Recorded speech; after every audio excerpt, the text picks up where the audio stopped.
SKOR North Twins Show. And indeed it is SKOR North Twins Show. No Mackey today, so it's Zulgad and Goff riding pretty much solo without Phil here. We don't know what to talk about. Oh, yes, we do. Hold on a second.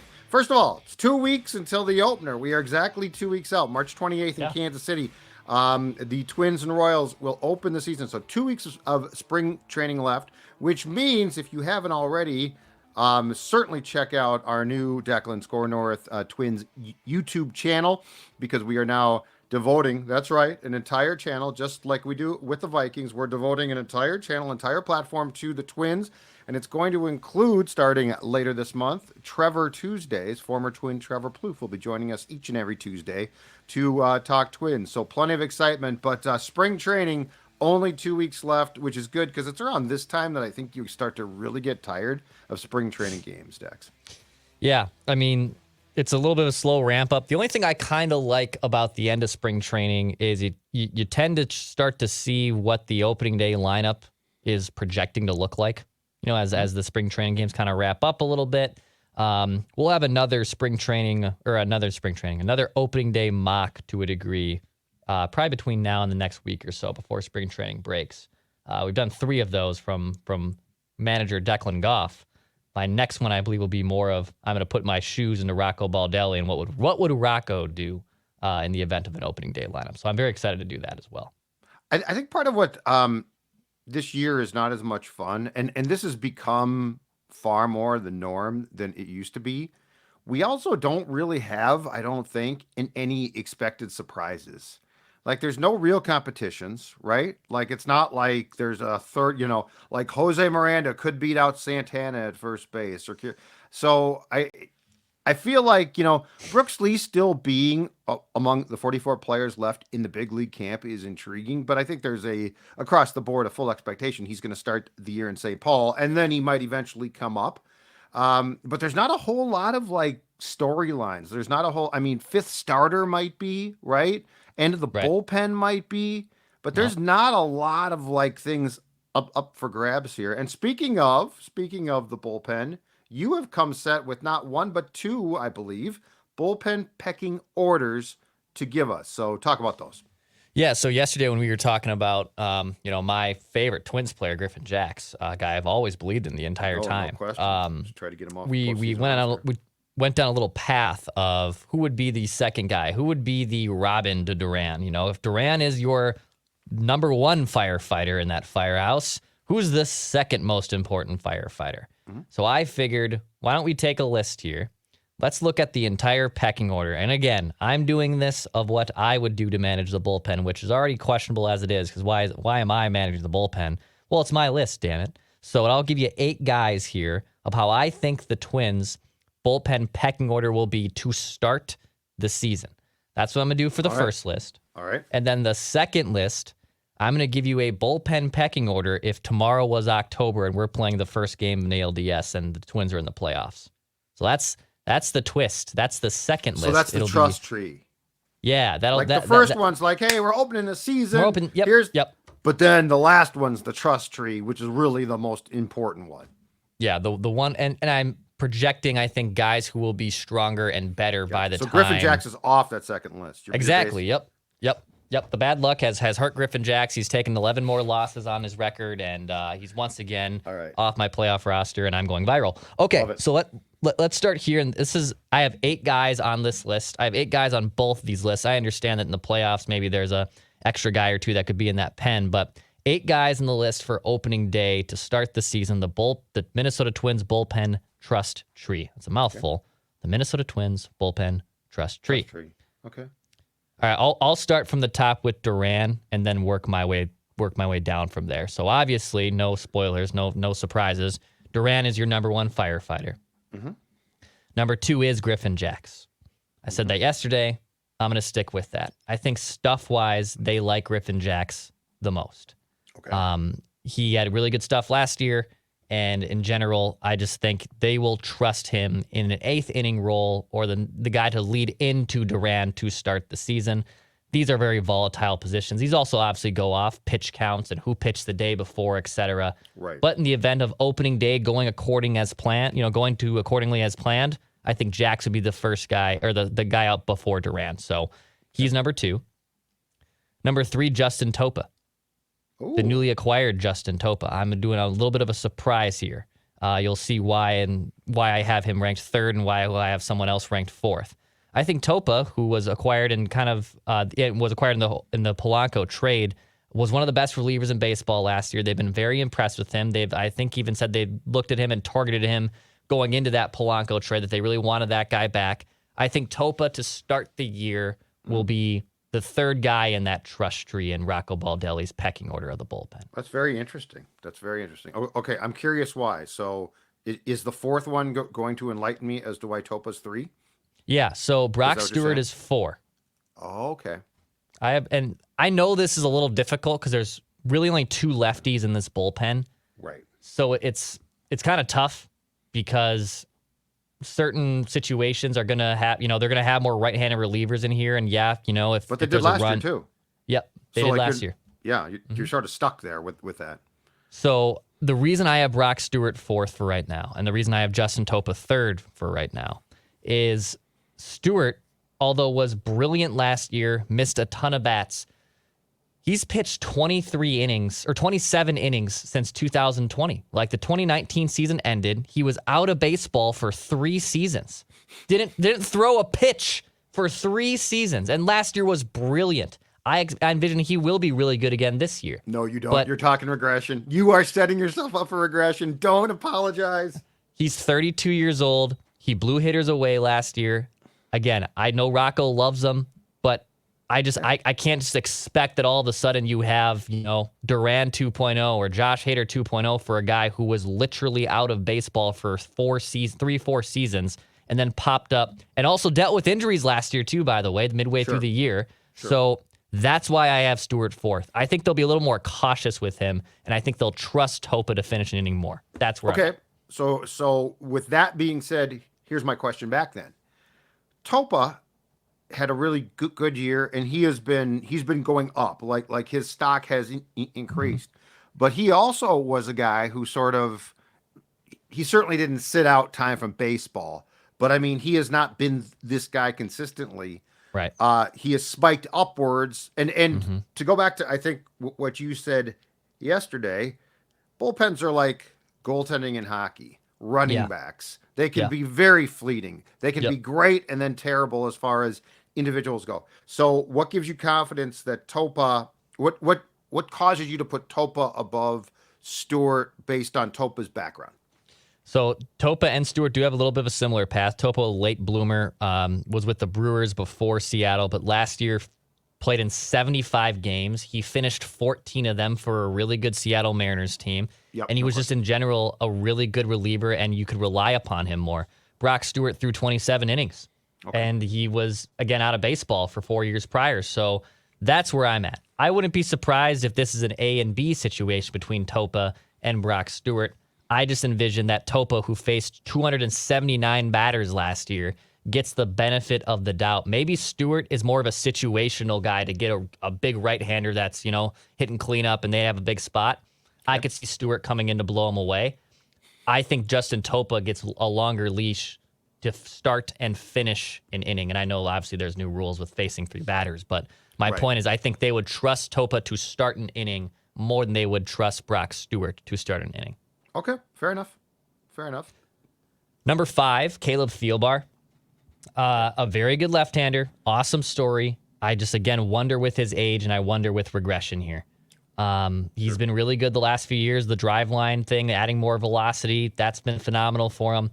I just worry that the guy's up there in age and regression happens to someone on this bullpen.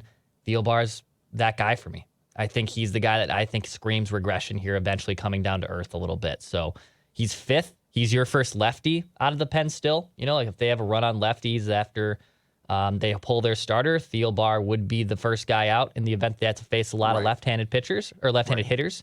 But he's 5th for me. Yeah, he is. I saw, I think it was in the Twin Stories coming to spring training yesterday. He is close to returning from a hamstring, which has kept him out. And I guess the hamstring doesn't bother him when he pitches at all, but he obviously can't properly field the position. Yeah, I feel like you are cautioning us, starting with Brock Stewart and now Caleb. I feel like you're cautioning us a little bit here, Declan. Yeah. Like you're, and I don't disagree with you, but I'm just saying, it feels like you're definitely confident in Duran, obviously. Jax, Topa you feel good about, but then you start with Brock Stewart and it's like, and I mean, that is the story of bullpens. Like the next Brock Stewart could replace Brock Stewart, and we're not even going to talk about him today. Right. I mean, I have Jorge Alcala on this list, but Jorge Alcala 3 years ago looked like the next big thing in the bullpen. Then he has arm injuries, and he's been like shut down for the last 2 years. And the Twins bullpen is projected to be the best in the American League, according to Fangraphs, in wins above replacement. It's projected to be the best bullpen in the AL. And I envision that this bullpen will kick ass. But it's foolish goal to assume all 8 guys are going to have sub-2 ERAs and blowing away every single hitter. Sure. There's probably going to be 4 or 5 guys that are really good, 1 or 2 guys that are elite, and 3 guys you're just kind of okay with, that they can hopefully eat some innings and they don't absolutely, bleep the bed when they come into the game. So that's the state of bullpens. So I'll finish the list here. Yep. But yes, you are right that regression wise, I have kind of Stewart and Thielbar as guys I'm watching with my, as Judd likes to say, his field glasses. I'll be watching them from afar from the press box. I got mine right here. You see, you always have the field glasses. I need a new pair. Spoiler alert. These are nice. We haven't announced all of this yet, but I'll be at Target Field a lot more this year, and I do need some binoculars. My binoculars that my old man had for a long time are done. I don't know. Ones. I like small. I like compact ones. I don't like. Lots of guys are too big, in my opinion. I feel like lots of people have small ones, especially to see the bullpen. Yeah, because it's very hard to see at times who is in the bullpen without said field glasses. So, all right, after Thielbar, number 6. All right, 3 guys left in this list. The newly acquired Jay Jackson.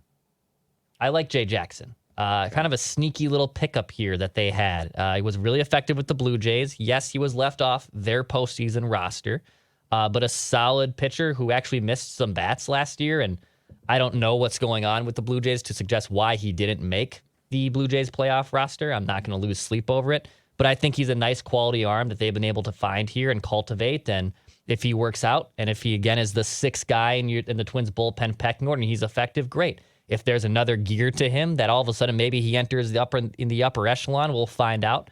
But he's 6th on my list in the bullpen pecking order. Okay, Jay Jackson. Number 7, Steven Okert, the other left-handed pitcher that they got in the Nick Gordon trade. Yep. I think he bumps out Cody Thunderberg from making this opening day roster for now. Agreed. He's your second lefty in the bullpen. You need a second one, in my opinion. They were right-handed heavy last year. Okert's fine. Maybe there's another gear to his game again, but he's below Thielbar for now. Maybe even by the postseason, maybe you'll see Okert jumping Caleb Thielbar as your primary left-handed hitter or left-handed option on the bullpen. Mm-hmm. I'm curious about this one because I could definitely see that. I could definitely see to your Brock Stewart Thielbar premonition or thoughts. I could see either Jackson and or Okert jumping up here. Because I think they would get the first chance if like Brock Stewart just comes back and he's lost the magic he showed last year. I could definitely see that. Like eventually you might go to St. Paul to get the replacements if that comes into play here. But yeah, Okert intrigues me here because I like the fact that they've added a southpaw who I think they're going to trust, because it definitely felt like that bullpen, if there was one drawback last season, it was the fact that you didn't have more left-handed bullpen options. You basically, I think a large part of the season had Thielbar, and that was it. Last guy on this list who I think does have the most upside in this bullpen is Jorge Alcala. So I have Jorge Alcala as the last guy getting the final spot in the bullpen. I mean, Josh Staumont would not make the opening day roster. They have believed in this guy and have stuck through with him throughout all these injuries. And if he is indeed back, if he is indeed healthy, if he's a flamethrower, he does immediately jump into the pecking order by the end of the season. Wouldn't surprise me at all that he's near the top if he is indeed healthy and he's effective. he is the one, in my opinion, that we'd be surprised with, that could enter one of those elite fireman roles that the Twins have had at the top of this bullpen. I think he has shown enough to say he deserves a spot over someone like Stamount, who's coming off the the outlet syndrome where the rib is removed. Thoracic outlet, yeah. Thoracic outlet syndrome. I don't disagree with you at all there. Yeah. Alcala deserves it, and they have stuck with him through and through. He's the last guy in the bullpen, but I wouldn't be shocked at all if he remains healthy that he is trusted in some bigger roles by midway through the season. Well, he's got great stuff too. Like if he can stay healthy in that with him, becomes a huge if. So it could blow up within a week. But yeah, he's got great stuff. And I think that the reason why they've stuck with him for so long is exactly that.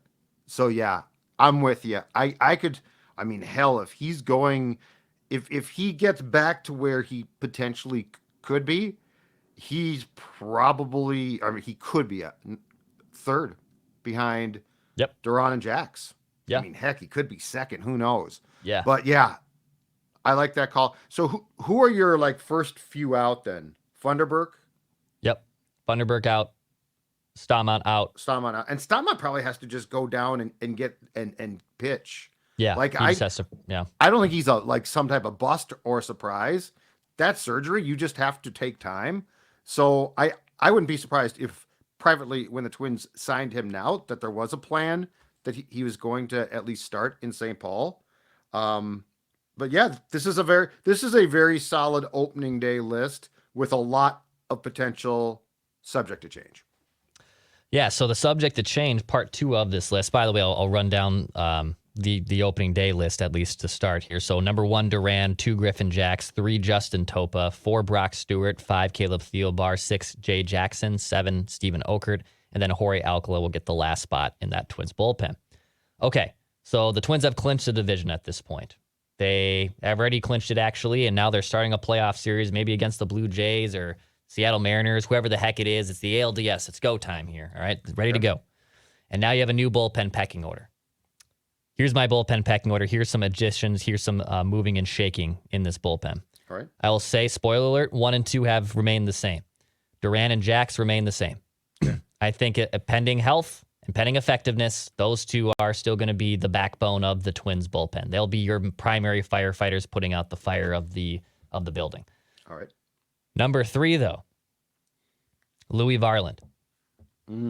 So a new name enters the list, and he jumps all the way up to number 3. Louis is having a hell of a spring. It's a little unfortunate because he's probably going to start the year in St. Paul. He will be starting as a starting pitcher most likely, and then they'll eventually probably build him up as a reliever, and/or he might just be making starts for the Twins if DeSclafani obviously is not indeed healthy or just falls off completely. That's what I wonder. I wonder if that's right. But here's where I think you might be correct on the playoff pen. Varland would probably be the 5, right? Unless something went wrong. Mm-hmm. So playoff time comes, that first round, if they don't get the bye, if you're in the first round, that's 3 games. So he's not going to start there. So you still might be, they still might stash him then in the pen because I think if he's not going to start, he's the type of guy that you would like to use, right? Absolutely. So I think you might be right. I think he could start and you still, with this playoff bullpen, might be correct. Yeah, it's easier to obviously to build up a guy as a starter and transition into the bullpen. He might make more starts than he does relief appearances for the Twins in 2024. We'll see. We'll see what kind of happens. But I envision him being the opening day starter probably for the St. Paul Saints, pending an injury in the rotation between now and opening day. Sure. Again, I understand he's probably frustrated by that. I totally get it. But I think went come through the playoff same thing last year. It's not worth complaining about. Yeah. That opening day thing now to me, we used to get right. Oh man, the opening day roster. You look at how guys move now, Dex. Who cares? You're gonna be here. You're gonna contribute. I'll say that if Varland was like a hot shot prospect and a can't miss pitching prospect, and they're choosing DeSclafani over Varland, I would be much more upset with that. I'm thinking the schedule, if it is like it ordinarily is in the first month, I'm thinking the 5th starter is just not going to be used much. Could happen too. So like you're As using update, yep. 4, I don't think that there's a chance that Varland would be in that equation. So I think that there's a good chance that it would behoove Varland to start the season starting in St. Paul, just a pitch. Yeah. And I think that's fine with him too, to a degree. But I mean, he's got a chip on his shoulder. He's a wrestler. Patrick talked about that as well. He's a fiery competitor. So I wouldn't be surprised. Wouldn't be surprised if he was coming pissed. out of his nose is what he does. All right. Yeah. Number 4 on a playoff bullpen pecking order, Jorge Alcala. So I'm going to move Jorge Alcala as the last guy in from the preseason up to probably one of their top options in their bullpen. Ooh, okay. I think this is the guy that can absolutely jump up. That again, assuming he is indeed healthy. Right. If he is healthy and effective, I think he'll be right up there in terms of options out of the bullpen. I have him above Stewart. I have him above Thielbar. I even have him above Justin Topa, who I talked up in the preseason ranking. I think Alcala's stuff-wise, it's damn good. And if he's healthy, he'll be one of the first guys out of the bullpen. Okay. Yeah. That one just to go back for a second. That one makes a ton of sense because this is obviously, as you go through this playoff bullpen possibility, it's best case. Yep. So yes, I could see that because if Alcala is healthy and can throw consistently, like we've seen at various times, just to be clear, I mean, heck, he could jump Jax. I mean, he's got stuff too. So yeah. So Duran, Jax, Varland, Alcala are your first 4 for the playoffs. Okay. Number 5, Justin Topa. This is again maybe just an assumption of riches of this great bullpen. Maybe Topa, though, who pitched a lot last year, struggles a little bit, or maybe there's just better guys in front of him. I envision Justin Topa being an integral part of this bullpen. So I envision he'll eat innings. I envision that he'll be involved in a lot of games. But I think if you're asking me who has the best stuff in this bullpen at full strength and health is, not a question. I think all 4 of those guys have better stuff than Justin Topa. So that's why I have Topa 5 on here. Okay. 6, Caleb Thielbar. I still have Thielbar as their number 1 lefty. This could change. This very well could change. But they love him. They believe in him. And even if he maybe is not as effective, I think they trust him. They very much will trust him still as their first lefty out of the bullpen. Mm-hmm. Number 7, Brock Stewart. I have to see this over the course of a season to really believe in it. He's this year's Griffin Jacks. You're going to drop him off your bullpen. And then he's going to be lights out for 7 months. Raked over the coals on X. Yep. Not to mention Instagram and TikTok as well. So yeah, I have questions about a guy who has never really stayed healthy, was out of baseball for a long time, and he misses a lot of bats, which is great. I think they'll give him the benefit of the doubt to start the year, but I think there might be injuries, there might be ineffectiveness, there might be just better guys that are better than him by the time the playoffs start. So that's why I've moved him down this list. Fair enough. And then number 8, Steven Okert. So I think Okert still remains on the playoff roster. We'll see. Maybe Thielbar is injured and Okert becomes their primary lefty and they call up another one or they get another arm at the trade deadline. That's also possible, but I'm only going to work with internal options here. Yes. So Okert would be the last guy in there. And I have Jay Jackson out of the bullpen by the time this starts. This is just a complete guess. So you're doing the same thing Toronto did to him. Mm-hmm. After saying you didn't know why Toronto did it. You're doing the same exact thing. You're dumping them from the playoff roster. There might just be, again, a math game here of there's a lot of better options in the bullpen, and Jay Jackson isn't a liability, but he's just not as good as the other guys in front of him. And that's kind of my thinking here. You gave serious thought to having Jay Jackson on this playoff bullpen roster and Brock Stewart off of it, didn't you? I thought about it. Thought about it a little bit. Just a little bit. Get the truth going right now. Just a little bit. I think we should get the truth going right now. It did cross my mind. So that's how the bullpen pecking order would change, in my opinion, by the time the playoffs start. So number 1, Duran. Number 2, Griffin Jacks. Number 3, Louis Varland. Number 4, Jorge Alcala. Number 5, Justin Topa. Number 6, Caleb Thielbar. Number 7, Brock Stewart. Number 8, Steven Okert. So that's a little bit of a different list between that and what they'll obviously start the season with. All right. Off of that, here's a question for you. To circle back to Varland in the bullpen. Which pitcher do you think would be a possibility? Because I could see this. Which starter do you think would be a possibility to handcuff him to?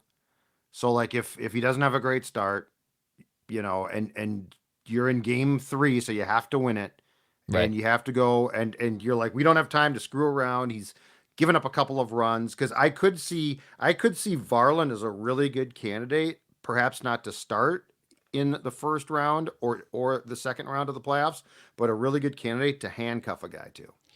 Yeah, and with bullpens becoming more and more like the type of norm, obviously guys will go out there and throw a lot more games and stuff. So Sure. I looked at Topa last season with Seattle. Topa never pitched more than an inning and a third. Basically, he was mostly a full inning guy for the most part. Yeah. That's why I believe they'll give him the benefit of the doubt to start or to be one of the first guys out of a pen and finish an inning. Very rarely was he going in there situationally and trying to get a one batter out. I think that's the role for Brock Stewart, a better role suited for Brock Stewart. Yep. In terms of the guys that could do that, I think Varland's probably one of those options. Maybe Griffin Jacks. If they really needed to peg something, I remember the Brewers playoff series, where Council was bringing in Josh Hader in the 4th inning. And everyone was thinking, why the hell are they bringing Josh Hader in the 4th inning? Well, the other team's heart of the order is coming up and the game's tied and they need to preserve a lead. So this is the best time. You shouldn't be using just one of your worst relievers because it's the 4th inning. If it's a high leverage situation, you need to get those batters out immediately and now. So I can see Jax being maybe even one of those guys. Okay. Duran's going to be their primary firefighter that can come in the 8th and maybe even still go out there for the 9th. But yeah, the handcuff thing's interesting because I don't know if you want to obviously burn 5 guys and over the course of a game just because someone goes a shorter distance. But they are building this bullpen to be a super bullpen to rely upon. And if your 3 primary starters in Pablo Lopez, Joe Ryan, and Bailey Ober can go 6 innings, great. But then. Right. Is the back end going to be able to survive and get through 5? Can these guys be 5 and fly guys? That's going to be where you have to kind of test the limits and test the math game of how many pitchers you want to use.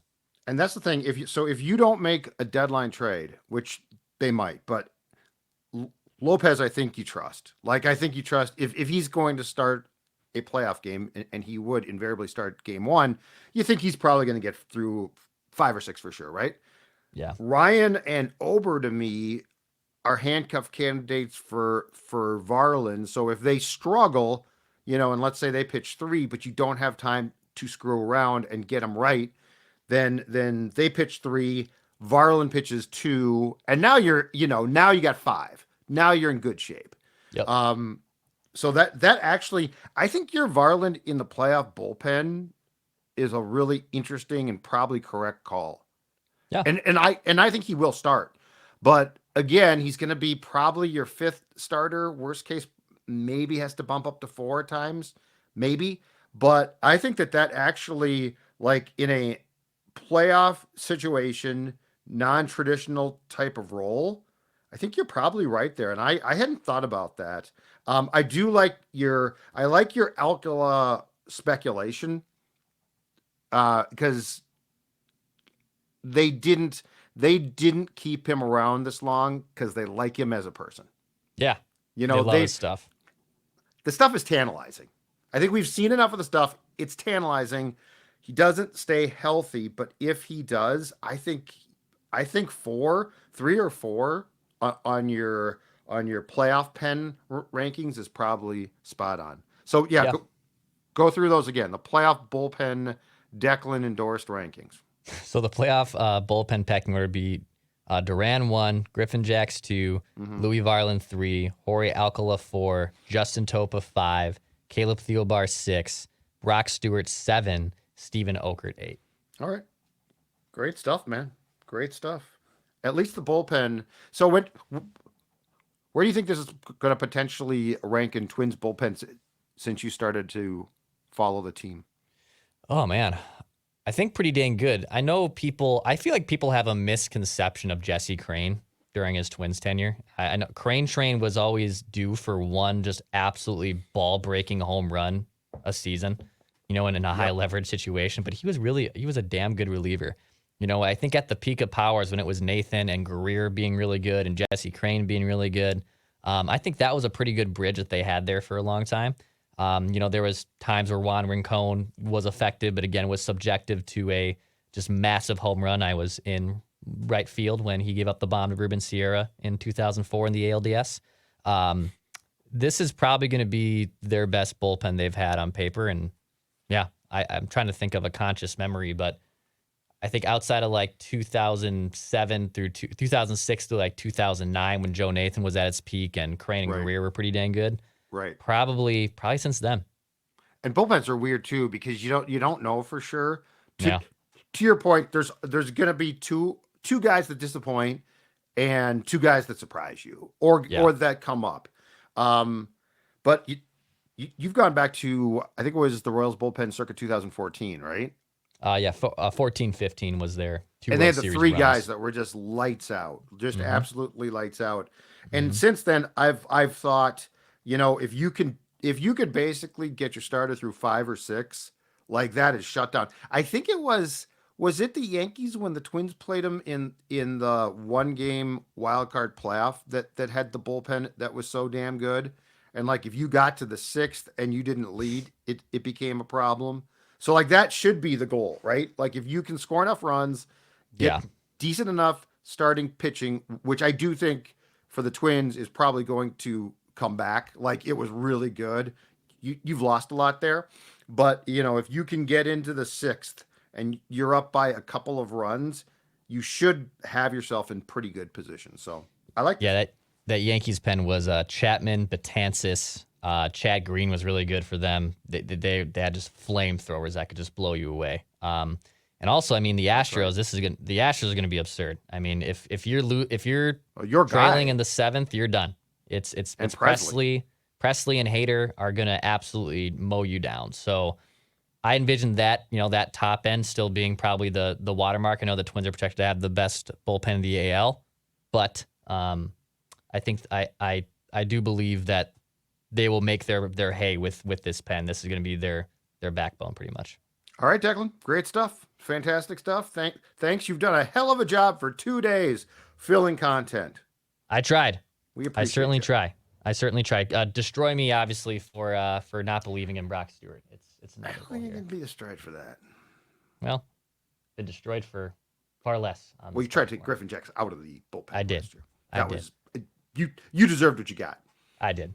Hey, Trevor Plouffe makes his debut on this podcast and YouTube channel next Tuesday. Shout out to all you guys who have brought us over 1,500 subscribers in like a 2-week span since we launched this channel. So thank you so much.